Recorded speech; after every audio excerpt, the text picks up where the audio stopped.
Hello, everybody. My name's James. Welcome to another Planet FPL Clash of the Correspondents. Delighted this week to be joined by two of our correspondents. Looking forward to their double game weeks in game week 29, but probably a bit worried about what's going on at the bottom of the table. Let me first introduce you to our Leeds United correspondent, Andy Martin. How are you, Andy? Yeah, I'm good, James. Thanks for having me again. I'm in a really good mood because we're mid-table, so it's all good. Yeah, till you lose the next game and then. Oh, I see you've got an easy one next. And our Nottingham Forest correspondent, Mark Sutherns, is in. How are you, Mark? I'm precarious. You are. We'll get on to you, mate. Andy, we must start, I think, with probably the departure of Jesse Marsch, because when we last spoke was a week before he went. It felt a bit sudden after the defeat to Nottingham Forest, but I get the feeling from the majority of Leeds fans that it wasn't sudden. Yeah, I mean, there was a huge backlash on the Sunday after the Forest defeat, after like a run of bad results, and I was, as you know, I was on the fence about it because I thought the performances were there, the players are still performing for Marsh, and the board reacted to how the fans were completely. So they just got on his back after that Forest game. You could hear the chanting from the crowd.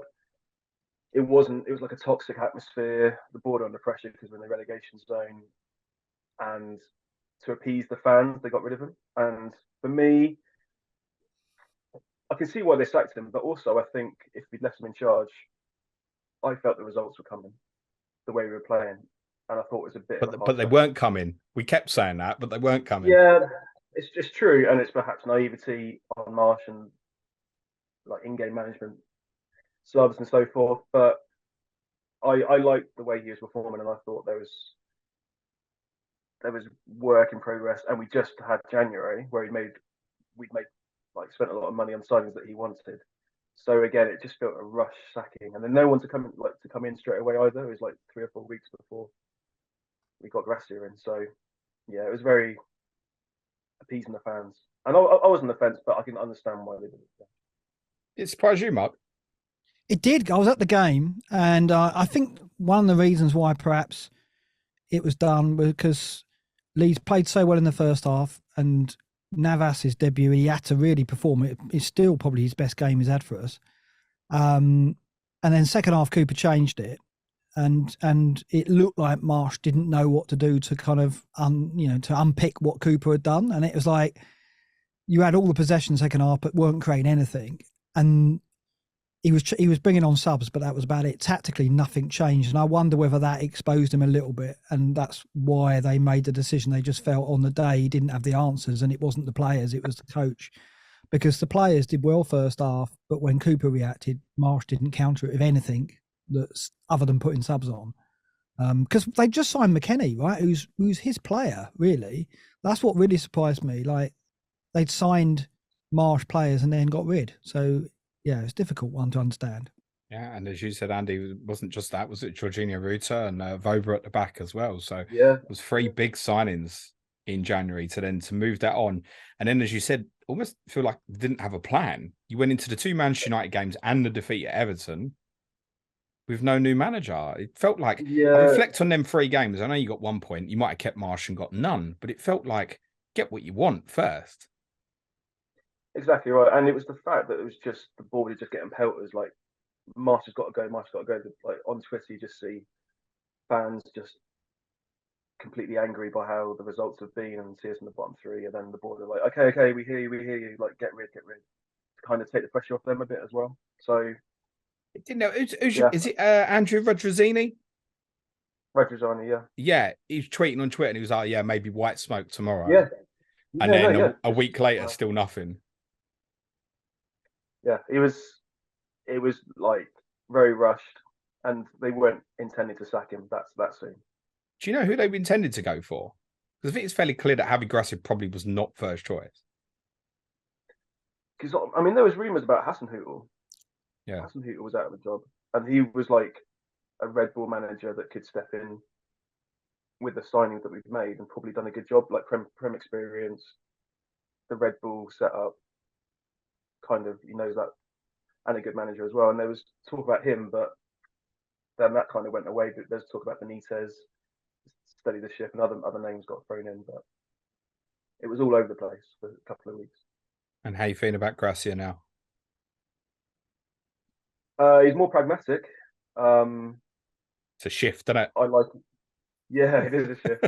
I do really like him as a completely different to how Marsch and Bielsa are.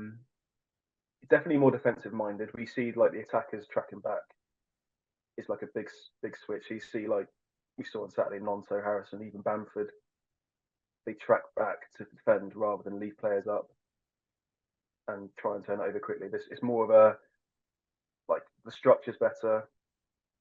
Gracia's definitely got his structure where he likes those two defensive mids, and they do the dirty work and like just slowing up the play when they need to. That's a good thing. Like Rocker and McKennie on Saturday, it was just good to see just horribleness again.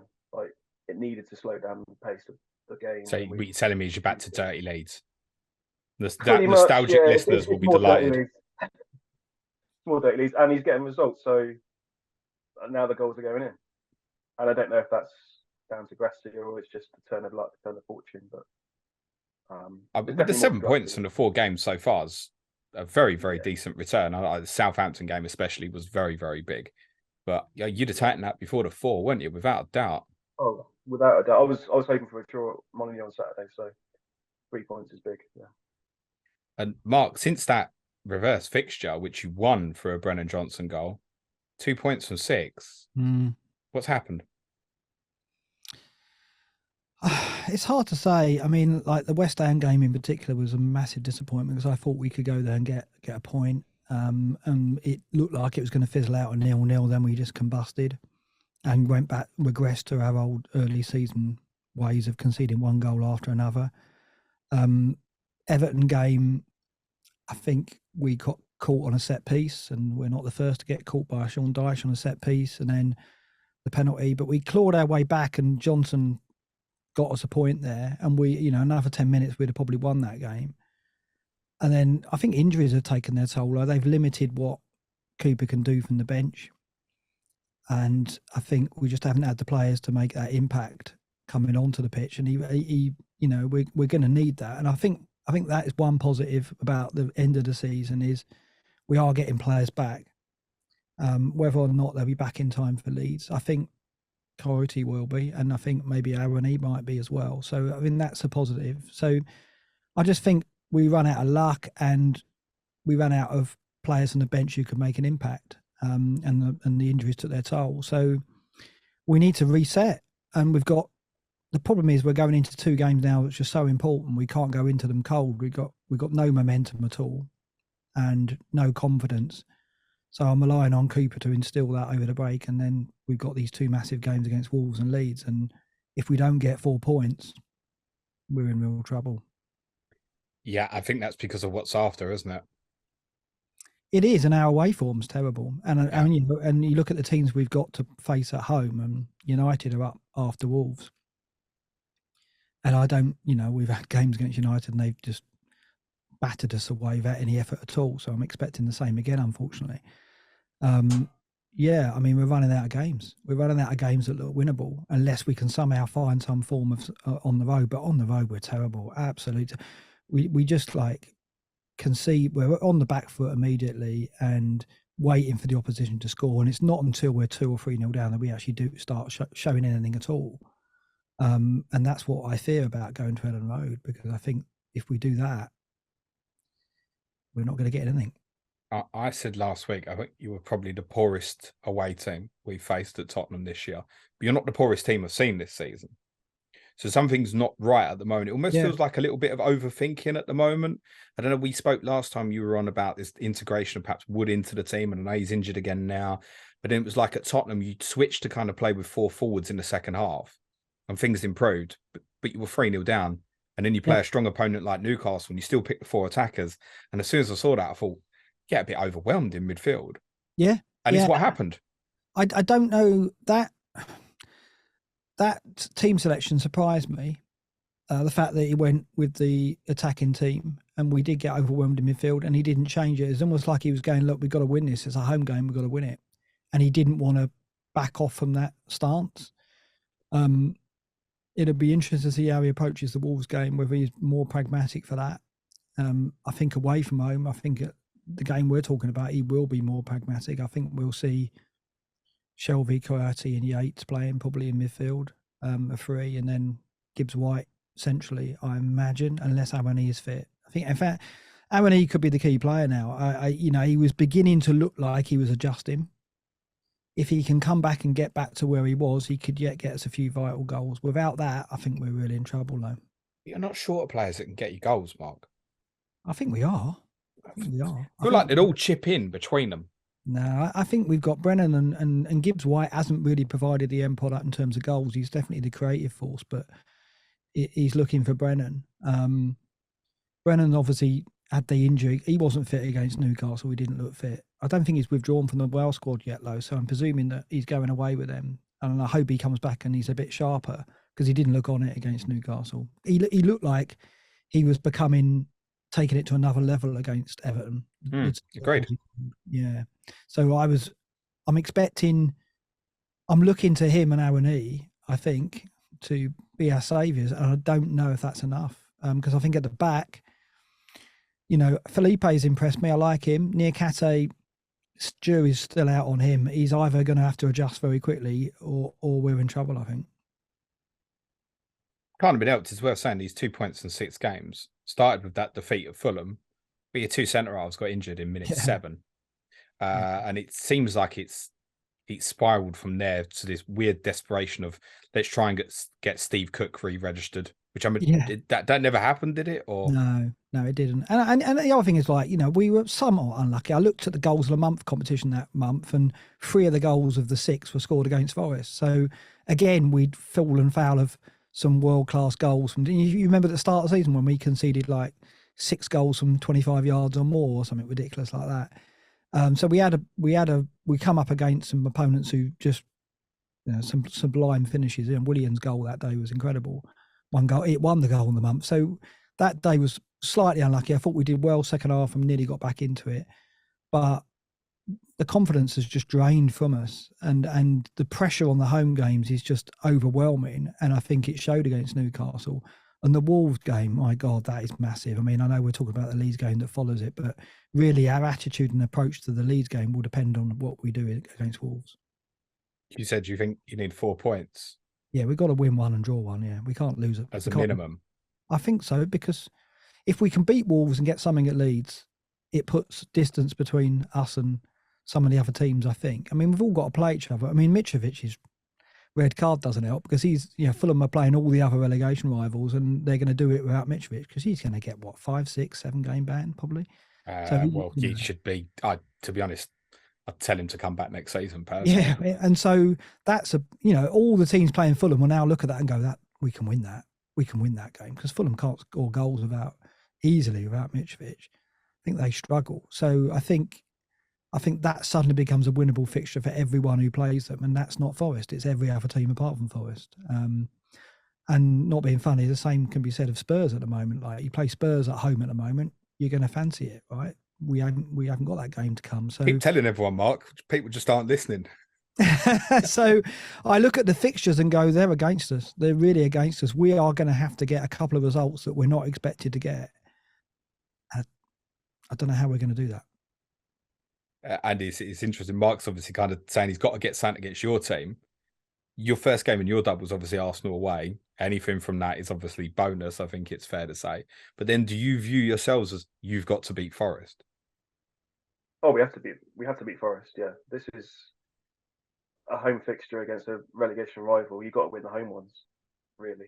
If you don't win the home fixtures against the side around you, then you're in trouble. So for us, someone's going to be upset, clearly. Yeah, no, exactly. And at Ellen Road, I would expect to beat Forest. Do you not think, though, in a weird way, I understand what Mark's saying, the fixtures you've got afterwards, like, for example, afterwards, Mark's got Villa away, 3rd best record since Emery coming, then United, what he's mentioned, then a trip to Anfield. Whereas yourselves, you've got Palace at home, you've got Fulham a few after that, Leicester at home. Yours feels more recoverable on the fixture list. It's not to say you will do, but it feels more recoverable on the fixture list than it does for Forest at the moment, I think. Yeah, it does. I think the fixtures are good. We've got some good home fixtures to come, but you don't want to give up 3 points to a rival either. A point is not the end of the day, but you're at home to team that's come up and a team that's below you, it's all nip and tuck. But I think we've got to look at the Forest game after losing to Arsenal, I think.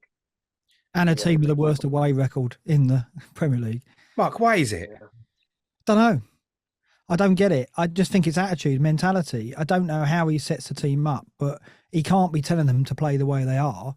It's just as soon as they get out on the pitch, they are literally waiting for the first couple of goals to go in before they go, oh, okay. It's almost like we can't assume any kind of control away from home. We just surrender it straight away. And then it's just, I'm watching it thinking it's just a matter of time. And they must feel it as well. And it's an awful feeling. I mean, and we were good away from home under Cooper in the Championship. Really good. Like, we were like, it played into our hands because we just let the teams come onto us and counter. But we don't have the quality, I guess, to do that.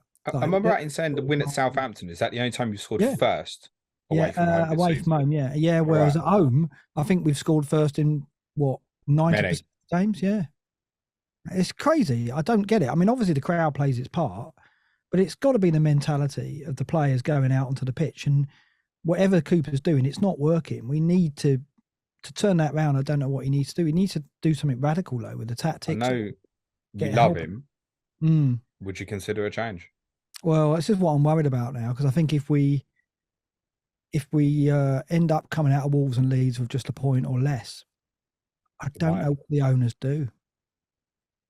Isn't your chairman quite erratic as well? What, in yours aim? In many ways. Yeah. I think the three of us can look at our chairman and think, oh, bloody hell. Yeah, I mean, I'm a big Cooper fan, and he'd be the man to take us back up if we went down. And I think a lot depends on what state we'd be in if we did go down in terms of financially. I think we've got a squad, and we'd keep, there's players like Toffolo and O'Brien who were in the team of the season in the Championship, who we'd still have when we go down, and we'd sell Johnson and we'd sell Gibbs White. We'd have, so I think we'd have quality to get back up again. And Cooper would be, there's not many better Championship managers than Cooper given his record. So I think we'd be mad to do it unless they're convinced they can get somebody in for the final 10 games who can turn it around. And who's that? Who's that going to be? I mean, so it depends. Jesse Marsch. No, it's not going to happen, is it? So I hope it doesn't come to that. I hope we can get a win in one of the two games. That should be enough to keep Cooper in place. But if we lose them both, then he's in real trouble, I think, which is a real worry. I don't want to think about that. I'd rather go down with Cooper than replace him, really. All right, let's ask you an FPL question then, Mark. Biggest double game week of the season, and you've got the best double, haven't you? I think we've got a good double, which is why I kept Brennan. Yeah, I think if anyone's going to get us any goals over those two games, it's going to be Brennan if he's fit, and I think he will be if he goes away with Wales. So, but beyond him, who would you look at? A Forest player? Probably not. I mean, I don't. At the moment, we haven't got that defensive resolve to keep teams out. So I don't know why that would be. I guess it's the unsettled back four. We've lost Bolly. I think a Bolly Felipe centre back pairing would work for us. Bolly was playing really well. Niakate needs time, so it wouldn't be a defender. I wouldn't go a defender or Navas. It would have to be an attacker. And then you're looking at Gibbs White or Brennan again, aren't you? And given the crowded midfield, it's got to be Brennan for me. Yeah, I can get that. There'll be a few forward issues, but I guess a few Mark will have goalkeeper issues. Any thoughts for Kayla? It's a strong double, isn't it? It is a strong double. So people just need it for this week, maybe. I can see us winning 1-0 against Wolves, possibly. I think at Ellen Road there's going to be goals. I don't know. I haven't seen. You're saying you're more pragmatic, Andy. I haven't seen your new approach, but what I saw of you at the City Ground is you plenty of ideas, plenty of creativity, plenty of danger men in Nonto. The cutting edge wasn't there, but then you didn't have Rodrigo, and Bamford was still working his way back. You've got two players in Bamford and Rodrigo who can score goals. So I think it's inevitable that Leeds will score, and we'll have to score, and we can't afford to lose. So I think there's going to be goals in that game. But clean sheet against Wolves is possible, but I wouldn't want to go there myself. Andy, you've obviously just played Wolves yourself. Thoughts on them and them going to Forest, and how you'd fancy Forest to get on against them? I mean, I think Wolves don't get many goals at all. I don't think they've got the clinical thing about them. Their two goals were quite lucky on Saturday. One was a deflection, one was from 50 yards. And I know they had chances with him, and there's had a couple of chances, but with a keeper like Navas who can make the saves, I think Forest are capable of a clean sheet against Wolves. Wolves away doesn't scream like too many goals. Like, it could be a clean sheet. I would say 50-50 for Forest clean sheet on that, because it will be cagey as well, isn't it? I'd imagine. Do you think they'd be capable one against you? No. I like Mark said, I think we've got too many attacking players at home that we can now score. Okay. So again, the flip is I think people will be looking at Leeds assets, particularly because of Forest's away record, and also looking at it on the other side and going, oh, it's Palace at home in 30 as well with their run, obviously, in 2023. So there's the idea of obviously hold through afterwards. If people said to you, Rodrigo, Bamford, Andy, what am I doing here? I'm considering. Would you tell them no, Brennan Johnson, or get one?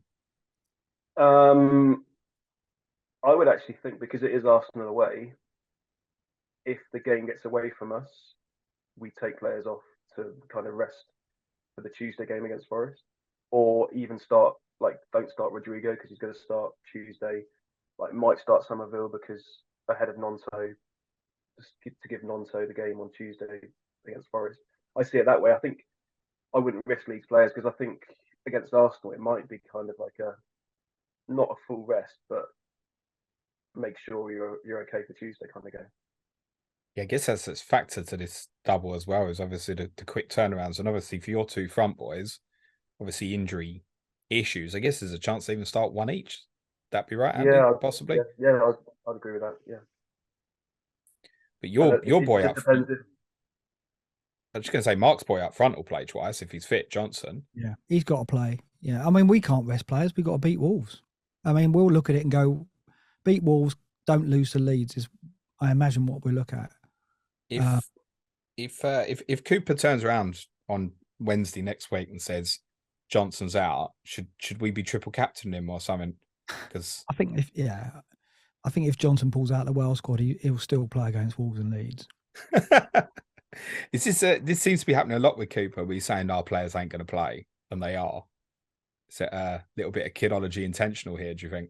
Well, I played the wild card and kept Johnson. I had Johnson. I know. Yeah, so yeah, I think I wrote an article I helped Neil write the article for Scout before the start of the season, and Neil asked me, "Oh, what's Cooper like at press conferences?" I go, "Don't believe a word he says." Basically, if he says there's any chance of a player playing, it's very likely they will play. And so when he said, "Oh, he's got a small chance," I'm like, "Yeah, okay."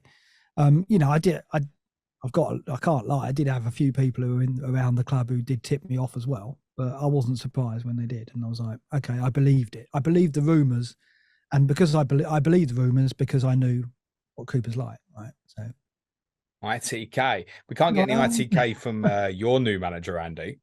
Don't tell us nothing. No, not at all. What's that about? He's literally come in straight away and went, "I don't talk about injuries." Is that what he says? Does he basically? Yeah, right. That asked me something else. Like, I don't talk about him. He got asked about Cooper because he was in the Scotland squad. And he was well pissed off that people then knew that he was fit because he was in the Scotland squad. He is just very kind of a closed book, isn't he? He doesn't give anything away, like on the touchline, press conferences, matter of fact. Yeah, so you just got to accept what he does, really. That's better than misleading people like Cooper does. To be fair, at least you know what you get. So I think it's a little bit naughty. You're almost better off not saying anything. It's a bit with Cooper now. That's a few times that's happened, and I think we've all spotted it now.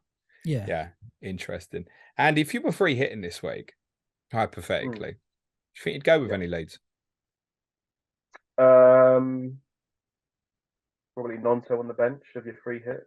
Is that it? Kind of to give you funds. Yeah, I mean, Rober's been amazing. I think he's been such a good signing. He's made such a difference. But like Arsenal away, that's a 0 pointer. So and the fact that I mentioned, if the game gets away from us, Bamford could come off at half time.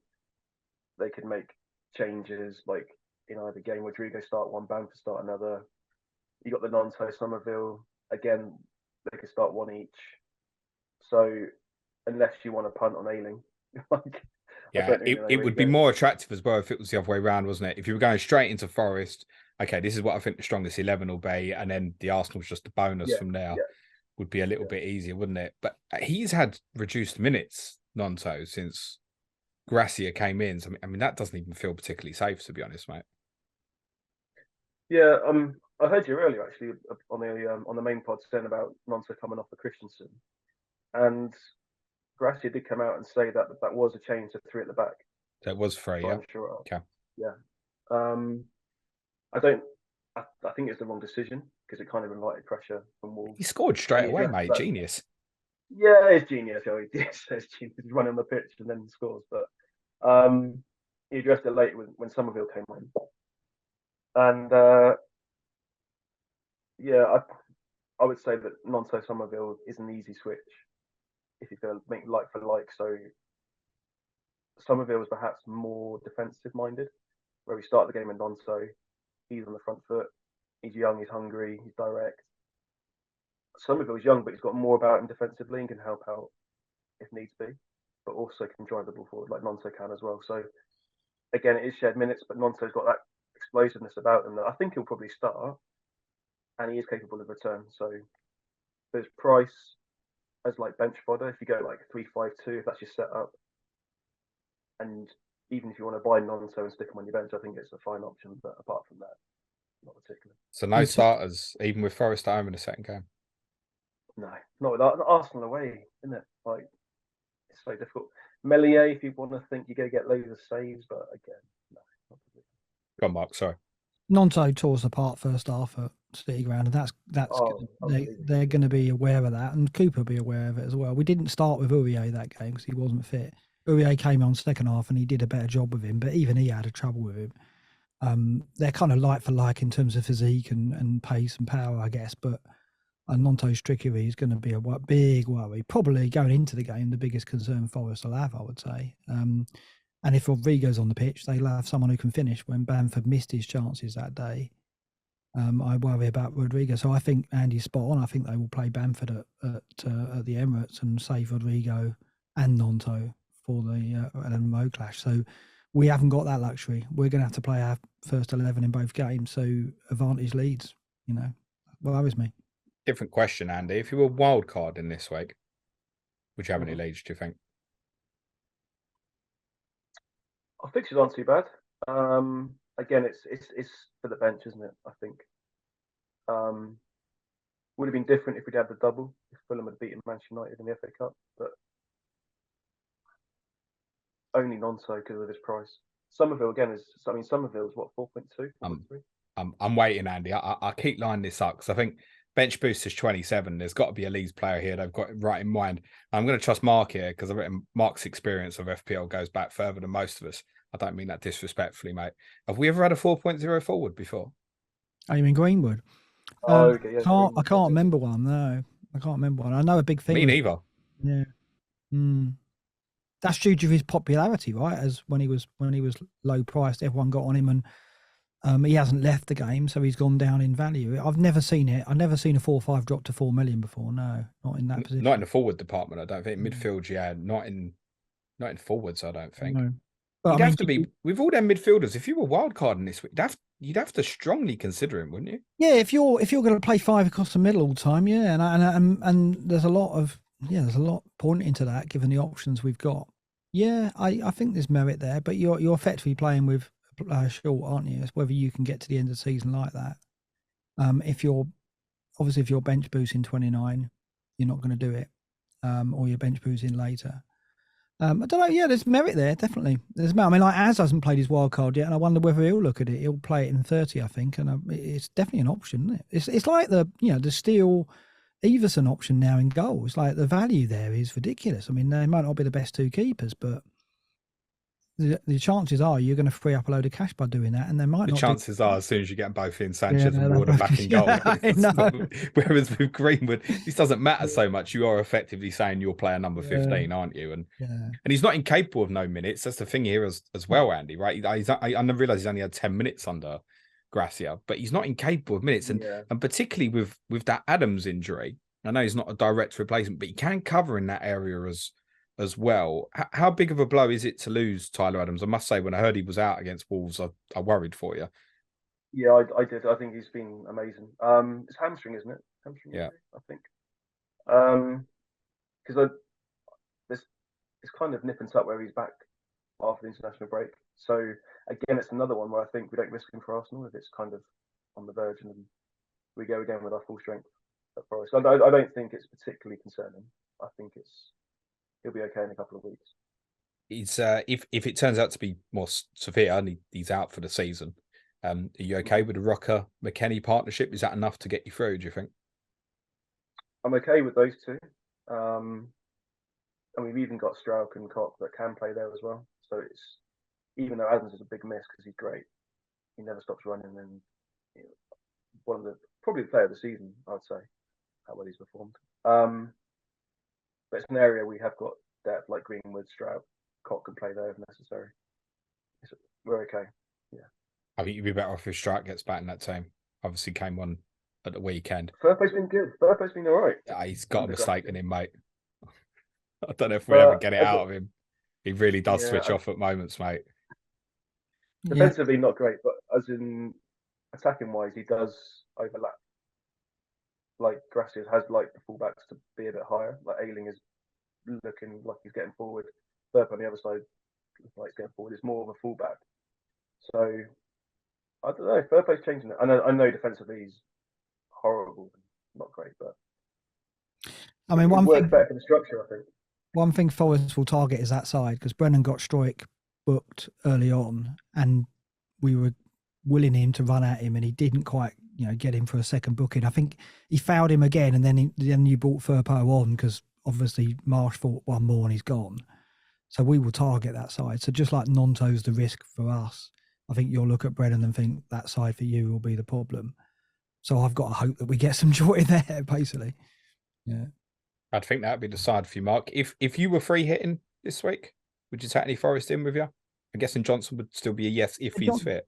Johnson's the only one if you wanted to save some money up top. I think that we've got to score in both games because we've got to win one of them and not lose the other. And I think we're going to need to score at Leeds not to lose. So if we're going to score, say we score a couple of goals, Johnson's got a good chance of playing part in both of those, I would have said. So, and he's on pens. He's a 5'7" forward who's our chief goal threat, who's on pens. There aren't many players in the game like that. So, and he's our best player in terms of the one likely to score against anybody. And he's getting better. I think by the end of the season, if we do go down, there'll be a queue, won't there?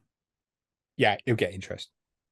Yeah, I think since the turn of the year or since the World Cup, he's looked like he belongs at this level. Yeah, I agree with that. Just interesting, you just played Newcastle, Mark. I suspect over the next couple of weeks before the deadline, Isak's going to be a very popular name. Should people overlook the fact that it was against you, or do you think he's a very viable go and get? I'm asking selfishly because I want to get him. I'll tell a story here. Billy's got a team, my 11-year-old son, and we always leave his team to the last minute, like literally minutes before kickoff.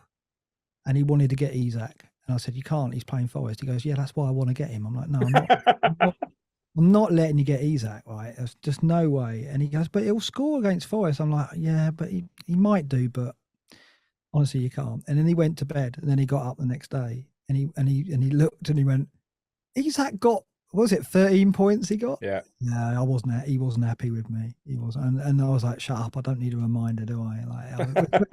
So yeah, he was a good option, wasn't he, against Forest? They were always likely to score, and he is their most potent goal threat. They struggle for goals until he's hit that form.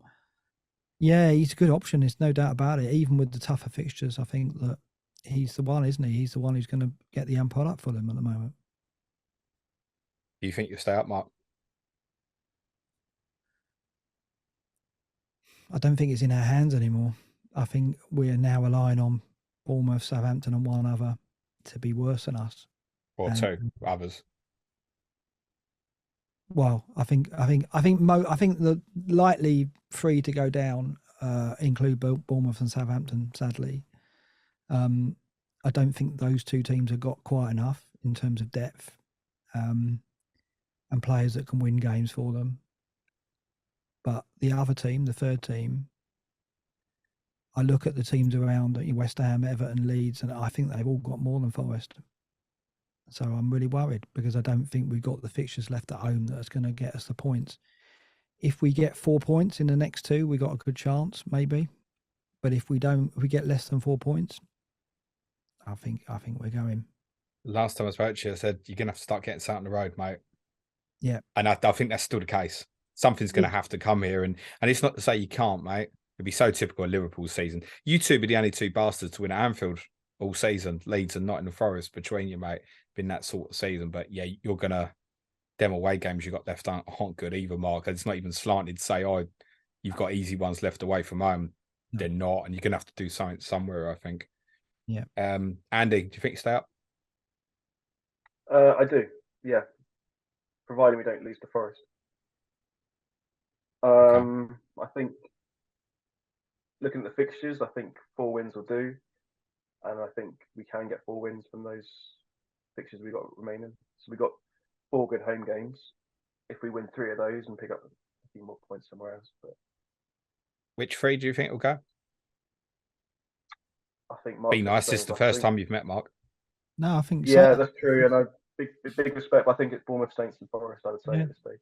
Yeah, that's how the bookies have got it at the moment. Is those 3? I think Everton's recent results under Sean Dyche has just edged them with the bookies outside of that 3. But can I ask, guys, why is Leicester 17th, West Ham are 18th?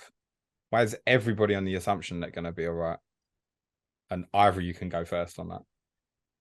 Maddison for Leicester. He's so good. That's a good answer. Also, the fixtures coming up for Leicester is good. That's my 2 reasons for Leicester. West Ham just feel like a solid team. Now they've got Zuma back. They'll grind out results from Moyes rather than they'll never lose. I don't think they'll lose many games heavily now, and I think they'll grind enough points to stay up. Anything to add on that, Mark? I think Leicester are the most likely to give us hope because I think they're not hardened like Everton are. I agree with that. And I think West Ham have got it in them to grind a result out. I don't think Leicester can go anywhere and grind a result out. They're relying on their firepower. They don't look like a team that's together either. They don't look like they've got that unity. I don't know what it is that's lacking, but it's been there. They had that spell that got them out of trouble just before Christmas, and it looked like, oh, that's it. They're out of it now. But they've gone back into that malaise of losing games and not. And Maddison looks like he's their only hope, and his fitness is always a concern. So I think of the teams down there, and I don't see Leeds now. I think Leeds will pull away, and I thought that after the game. I think I posted after we won 1-0. I looked at Leeds and thought, "There's no way they're going to finish below us." Just didn't see it because they had too much on the day. So they sacked their manager. Well, when they sacked their manager and didn't get somebody in, it gave me hope that Leeds could be down there with us still. But now they've got into a groove and he's playing more pragmatically. If he does that, he's got the firepower. As long as Bamford and Rodrigo get the goals, and I think they will. I look at Leicester though, and I think they don't seem to be a unit. They don't seem to be together, and they're relying too much on Maddison. And like us, they're very weak at the back. So I think there's a chance that Leicester could be that team that are down there towards the end. Yeah. Not West Ham, though. I think they got the grit to get out of it. And if you'd lost the Wolves, you'd be joint bottom, mate. Yeah, I mean, it's so tight there. It's like mad tight. One win, and you're kind of shooting at the table. And again, like a win against Forest, and it's like you're looking fine, and then you lose against Forest, and it's relegation. That's it. Like you couldn't write anyone up. Mark, if you win these 2 games, Wolves and Leeds, suddenly you're on 32 points from 29 played. And you say, like, right now, it doesn't feel light in your hands. It certainly will do if you get to that point. Yeah. As soon as you're above point per game, you're in. I think Cooper will look at this and think, look, that's got to be the objective. I think he won't look at 4 points. He's got to think he's got to get 6. And unbelievably, there are 9 teams on less than a point per game at the moment. It's incredible. Andy, how many points do you actually think will be needed to stay up? It never feels it never tends to be as many as people think it needs to be. No, it's different this year. I think before you'd had teams cut adrift, and now I think it really is 40 this season. You think it could go to the magic number? I think someone could go down 38, 39 points this year because everyone's still like playing each other. Like you look at the fixture 29, is it like West Ham against Leicester? I think is one of the fixtures, and there's some other fixtures in there as well. So like West Ham obviously plays Southampton. Mark's got his team's obviously got two games against teams down there. Palace play Leicester. So people are picking up points. So yeah, exactly. So by the end of 29, there might be 5 teams above 30 points. Like it's that kind of. So I think 40 is where you need to be this year. Because Do you think that high, Mark? I don't know. I mean, Palace isn't a team we've talked about yet, and they could yet get dragged into it given that they're managerless, right? So I thought that was a bizarre decision. I felt like, who are you going to get who's going to be able to turn this round? Who's going to come in? Jesse Marsch. Okay, keep saying his name. Yeah, I mean, like I don't know the total. It's really, really tough to say because we've never seen it like this and we've all got to play each other a lot. Yeah, there's no whipping boys at all, though, is there? I mean, it's good to see in a way, in that the standard is higher than it's ever been in that respect. There's not a team cut adrift or 2 teams cut adrift. I'm not looking at the total, really. I think you're right. I mean, I think if we win these next 2, it changes everything, but it's a massive if. And I don't know what the sinking feeling feels like, but I think I'm feeling it, put it that way. It's going to be brutal for all the teams down there. But yeah, any team who wins 2 games in a row. We was talking about Southampton. If Southampton could suddenly beat Brentford and Tottenham, like it would shove them right to the top of the list unbelievably. They'd be sitting in 12th now. So it is that tight. You put a couple of good results together and you're out of it. Andy, I think I know the answer to this, but how many points do you think you'll get in the double? I'll ask you that rather than the correct score predictions because I don't need to hear you say how many you think Arsenal will get. No, that's fine. We're going to get 3 points in the double. I'm pretty sure of that. Mark, how many do you think you get? Heart says 4, head says 1. I think you'll probably both get 3. Well, that's very kind of you, but I'm not confident. I think Andy will get his at the Emirates and you'll get yours at Ellen Road, mate. I'll tell you, if it does work out like that, it'd be funny, but I just can't. I'll take that. Problem is Everton are definitely getting 3 points as well, mate. Andy, where can everyone follow you on the Bird app before we let you go, mate? Yeah, if you want to follow me, it's FPL_tactician. Fantastic. Mark, yourself? I'm at FF_Scout_Mark, and obviously Black Box on a Wednesday or Thursday. We're not doing one this week. We'll do it next week, though, so you can catch me on there with Az. Look forward to it. Give Az our regards, my friend. So you'll be back with me for the Sky Fantasy Football podcast tomorrow. Clash of Correspondents next Tuesday, almost definitely. It will be a definitely. I just don't know what day yet, but it'll be Newcastle versus Manchester United with Simon Bibby and Gary Robinson. But just leaves me to say thanks again so much to Andy and to Mark. Good luck to you both, gentlemen. Cue music, please, man child.